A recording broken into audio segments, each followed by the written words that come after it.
Short primer on the standing variation of the VWTs, or YWTs as some people may call them.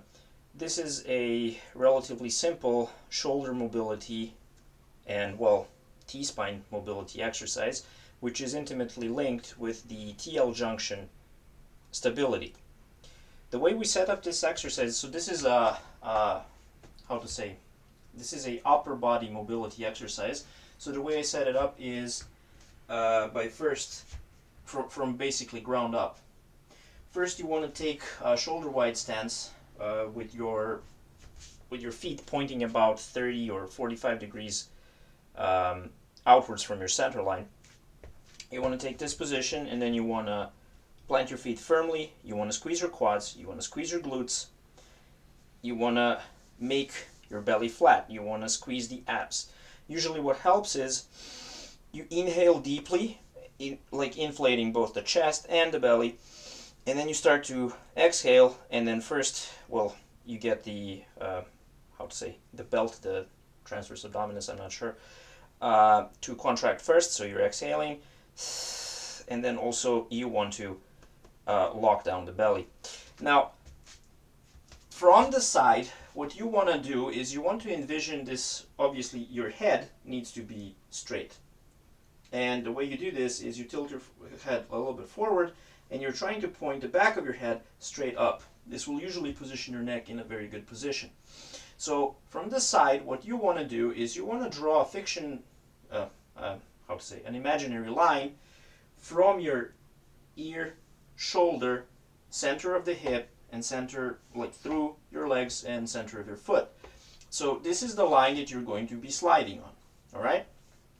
And the YWTs or VWTs comes from very simple positions that you're going to take. So you're going to start from a W, which is basically like so. Then you're going to extend to a V or a Y, however you want to call it. And you're going to go to a T.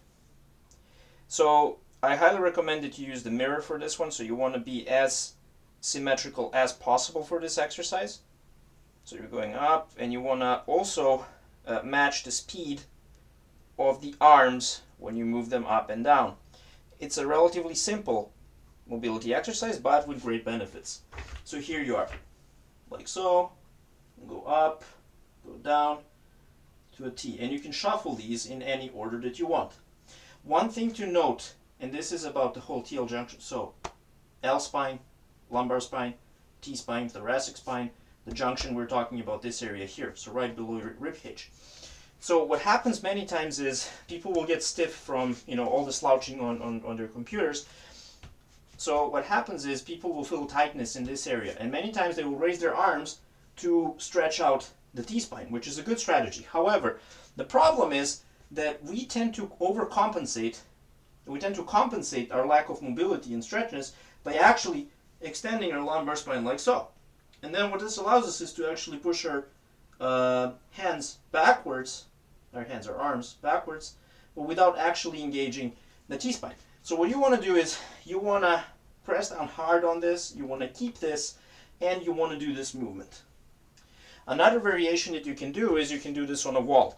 On a wall, it's more tough, and on the wall you actually want to round your back and keep contact with your L spine and your T spine and the back of your head with the wall. And then what you want to do is you want to have your elbow and the back of your hand slammed on the wall, and you're doing your wall slides. So this will actually put your arms slightly behind that line and will make the exercise more difficult. You can bend your legs to make the exercise easier. If you fully extend them, it's going to be way more difficult, so you should experiment with that.